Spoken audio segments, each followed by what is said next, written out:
the way you grew up had conditions. You probably already know that. What you may not know is that you've been loving yourself in the exact same conditions that were put upon you. Withholding, showing up when it's convenient, not taking care of yourself, and only when you've earned it. Only when you've performed well enough to someone's standards that you don't even know whose standards those are. And there's a part of you that's been on the receiving end of that your entire life. She's been waiting for you to show up without conditions, without an agenda, and without her needing to be fixed or to be perfect, just to exist.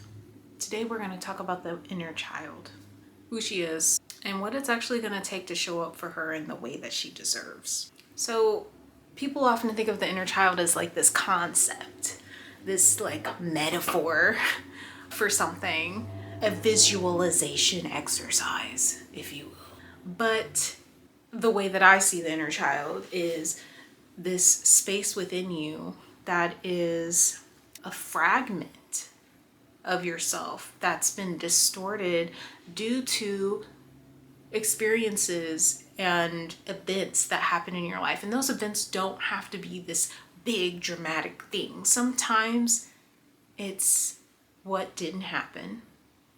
Sometimes it's what wasn't said. Sometimes it's the way that people never showed up. And so at times you're looking in the wrong place to understand what the inner child really is and how to support your inner child in a way that's actually helpful to them and not just feeding in to the wound in the past self that accepted conditional love, only had a conditional love to accept in the first place. So what does distortion mean? Like, what do I mean when I say that? Well, when you have these experiences or you don't have experiences that everyone around you is having in childhood, your nervous system can't process the energy that is unfolding in front of you. And because oftentimes these things develop in an environment where there was a lack of support, a lack of care, a lack of understanding, a lack of love, there's a distortion in the way that these events or non-events were processed and stored. And in that, it's like when the pearl is forming from a grain of sand and it's formed from irritation. It would be as if instead of sand getting in there, glass got in there, and instead of forming this beautiful pearl, there's glass. And so things are painful as this glass is being smoothed out and created, right? And it's funny that sand can be glass, but glass, I don't think can become a pearl, right? And so it's this way in which you only had one thing to work with. And so you're trying to work with that one thing and it wasn't enough. And so it creates this distorted way of being, this distorted concept of self and self in the world and self-identity in the way that is impacted the way that you show up in the world now. And this distortion becomes the lens, a broadcast, a frequency for everything you experience from the inside out. What you think you deserve, who your friends are, what jobs you apply for, there is a ceiling on it. And that ceiling is the distortion that was created long ago that oftentimes you have no recollection of. And this space of the wounded inner child carries these imprints from a past that you barely remember. Maybe you don't remember it at all, but the feeling is there, right? That feeling of not being enough or being too much or love is conditional. And When we say love is conditional, sometimes I don't think we fully understand the impact of being around conditionality. I love you when you do your homework. I love you when you shut up. I love you when you go to school and don't interact with me. I love you when you get good grades. I will disown you if you don't take care of me in my old age. Not even in my old age, just you need to get this job and do these things and take care of me because I'm the parent and that is your job. It's your duty. These conditional ways that we, even a lot of people who are queer, I love you when you date who I told you to date and marry who I approve of. And there's all these ways that the conditionality of love shows up in the first relationships that we have, which is with our caregivers. So the inner child has been carrying this energy of, I am loved when I do what they want. And wanting more than that has been seen as dangerous. It's dangerous because if you don't get accepted by the village, think about all the survival things that would happen if you're not accepted by the village, if you're not accepted by the community. We don't have much community here in the States, but it's the same effect of being ostracized. And often, for the highly sensitive, for the cycle breakers, for the black sheep, you're ostracized anyway. You'll just be used while you're ostracized, right? So the inner child starts to grieve. And honestly, it's a kicking, screaming, throwing up, sliding down the walls because nobody came back for them. You didn't come back, you abandoned them. The parents didn't come back, they abandoned them. Nobody's friend came back, they abandoned them. And so in this space, there is a weight of recognition that no one's going to save them. No one's going to help them. And that's where this learned helplessness starts to come in as well. And you have to abandon yourself to be able to be a perfectionist. You have to abandon yourself to be a people pleaser. That's the rift oftentimes between the mind and the body, between the energetic field and the somatic expression in the world. It's there because you have to be cut off from yourself to continue to perform conditionality, conditional love, conditional support. It's all conditional. The thing that nobody tells you about going back for your inner child, because one day you should be the person that goes back. You should be the person for yourself that says, I'm not going to abandon me anymore. I get to have me. I get to have the unconditional love of myself. I get to show up with that in the world. That's who I get to be. I get to be the person who loves myself unconditionally. But the thing is, your inner child, that wounded inner child that's been abandoned, that hasn't had their needs met, that hasn't been gone back for, that hasn't been supported, that energetic set point of that wounded inner child is not sitting there waiting for you with open arms and loving kindness and all that. They're not sitting there waiting for you. They don't trust you. They don't know you, right? You haven't been there. And oftentimes people think of inner child healing, oh yeah, doing happy, blah, blah, blah. No. They've been kicking, screaming, crying, and throwing up. And you have been running after other people's love and affection and abandoning yourself. Abandoning them just like everyone else did. So no, they're not waiting with open, loving, kind arms for you to come and rescue them because they don't believe you. You have to earn that trust back with yourself. And it's not an overnight thing.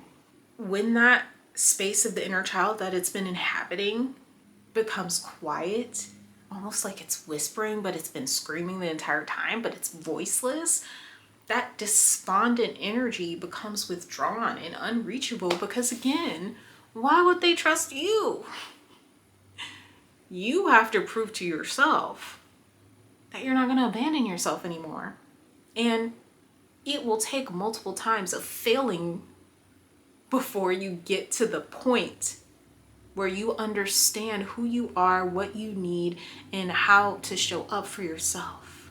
So the moment that you choose to show up for yourself, to stop abandoning yourself, and to turn inward, because this is a turning inward, energetically, somatically. And when I say somatically, I mean turning in towards your body, your inner teacher, your inner wisdom that shows up as a guide. So a lot of the work is learning how to do those things, which is what I do. Learning how to turn in, how to listen, what that voice sounds like, who that voice is, what it needs. That's all the work of it. The moment you turn within, you will be met with choice. You can expand into becoming accountable to yourself and to your past selves.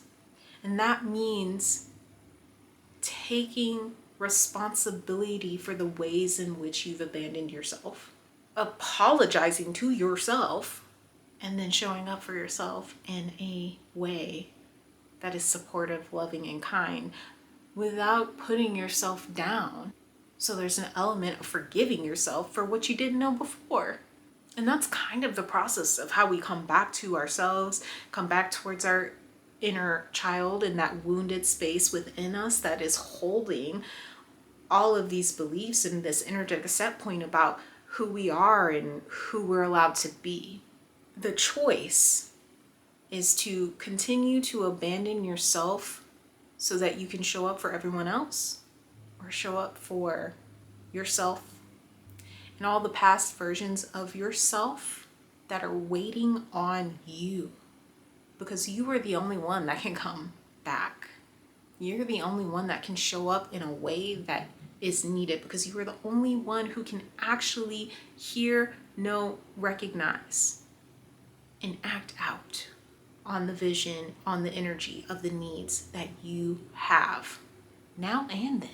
And in this choice is expanding into the new version of yourself, creating a new energetic set point, or contracting into an old worn out version of yourself that you've been living for years, and creating the gap so that you can actually make the choice is also a part of the work. Okay, so your body is a messenger for the space within you that has been crying and wailing and trying to say, I'm here, I'm here, I'm here, I exist. Do you see me? Because so many of us just want to be seen. What I always say is seen, heard, understood. That's my motto. That's how I, enact my work is, do they feel seen? Do they feel heard? Do they feel understood? And if so, why? If so, why not? And becoming a safe place for yourself to see, hear, and understand yourself is one of the biggest gifts you can ever give to yourself. Truly, it is one of the biggest gifts you can give to yourself, is to become the safe place that you've always needed, to become the safe place. And this is why we have to come back to ourselves. This is why we have to come back to our bodies and recognize that our body is not our enemy. That wounded inner child that is throwing a tantrum is not our enemy. It's a gift that can show us the way to the medicine that we most need now. Your body is a messenger that will show you the way to the medicine that you need now. It points towards the energy, the wounded inner child, and the spaces that your shadow self is alive and well and kicking and thriving. It shows you through its own language. And it is up to you to decipher its language so that you can understand what it's saying. That's a part of seeing, hearing, understanding. Recognize that your body and your inner child have been trying to find many different ways to communicate with you their needs. And until you hear them, until you acknowledge these spaces within you that want to be seen, you will always continue to repeat patterns of behavior and energetic outcomes that sabotage where you're going and what you want. And somehow you will be in the same place, regardless of the external changes you've made, because nothing's changed. And what you change here changes everything. But what you change here isn't always acknowledged, accepted, or supported by the external world. You're not going to get accolades on internal fulfillment, okay? And that's a part of our problem. We externalize all of our sense of validation and self-love. So sometimes when you are reaching out to your inner child, or simply reaching out to maybe even just notice your body or how you're feeling, you're just trying to get started in this work. And maybe you hear nothing. Maybe it feels like you can't feel anything. I'm gonna tell you where to start, okay? Oftentimes people are starting with somatic work, and they're, the question they say, I don't know why this is like the question that everybody says, like, where do you feel that? Okay. We don't even have a where yet, because oftentimes people are disassociated, so you're not even here, okay? So instead of saying, where do I feel that? Or do I feel anything? Just notice the temperature, because you're feeling something. Oftentimes when people say feel, they think automatically they need to know what emotion they're feeling. I want you to backtrack out of the emotion and just start with the sensation, okay? Can you feel the temperature? Can you feel the air? Is there airflow? And these things will sink you deeper and deeper and deeper into somatic work and into energy work and into these subtleties. That's your place to start. And if you found any of this helpful, subscribe, leave me a little comment, do a little review or something, check out my Substack. And if you want to work with me for any energy work, somatic guidance, my links are in the descriptions below. Bye.